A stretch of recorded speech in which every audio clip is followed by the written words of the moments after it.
Hi అండి. Welcome to one more video. నేను ఈ మధ్య దీని గురించి ఆలోచించడం వల్ల నాకు ఆ విషయాలు తగులుతున్నాయో, లేదా ర్యాండమ్‌గా అట్లాంటి విషయాలు తెలుస్తున్నాయో నాకు అర్థం కావట్లేదు. మొన్నేమో పార్క్‌లో వేరే వాళ్ళు గురించి చెప్పాను గదండీ! ఇప్పుడు రీసెంట్‌గా నేను మామూలుగా సాయంత్రం తీడి పిల్లలు ఆడుకుంటూ ఉంటే ఇంటి ముందు బాగా మామూలుగా కూర్చొని ఉంటారనమాట. ఈవినింగ్ టైంలో. ఇంకా అప్పుడైతే వేరే అంకుల్ చెప్తున్నారు. ఆ అంకుల్ వేరే మ్యారేజ్‌కెళ్తే అక్కడైతే వాళ్ళ అమ్మ, నాన్న ఏమో రీసెంట్‌గా క్రిస్టియన్ మతంలోకి చేంజ్ అయ్యి ఉన్నారంట. కానీ కొడుకు పెళ్లి మాత్రం హిందూ మతంలోనే జరగాలంట. ఇంకా అందుకని చెప్పి వాళ్ళేమో పీటల మీద కూర్చొని మన దేవుడికి పూజ చేస్తూ అట్లాగా కళ్యాణం చేయరంట. కానీ కొడుకు పెళ్లి మాత్రం హిందువులు ఏ పెళ్లి ఎలా జరుగుద్దో అలా జరగాలంట. ఇంక వేరే వాళ్ళోళ్ళ రిలేటివ్స్ చేతయితే చేపిచ్చారంట.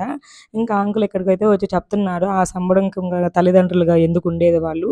కన్న పిల్లలకే చేతుల్లో వాళ్ళ దగ్గరుండి వాళ్ళ చేతుల మీద పెళ్లి చేయలేకపోతేను ఇంకా అట్లాంటోళ్ళు ఎందుకుండేది? ఎందుకు ఈ మతాలు చేంజ్ అవుతారు? అది ఇది అని పెద్ద పెద్దగా మాట్లాడుతూ ఉన్నాడు. నాకు గూడా బాధేసింది. ఎప్పుడు మనము ఇన్ని రోజులు పెంచుకొని ఆ పిల్లల పెళ్లి మన చేతుల మీదుగా చేయకపోతే ఎంత ఇదిగా ఉన్నదండి. ఇంకా నాకు గూడా అట్లాగే అనిపిచ్చింది. ఎందుకిట్లా చేంజ్ అవుతున్నారు? ఎందుకిలా అవుతున్నారు అని మాత్రము. మీరేమంటారు ఈ విషయం మీద కామెంట్ చేయండి.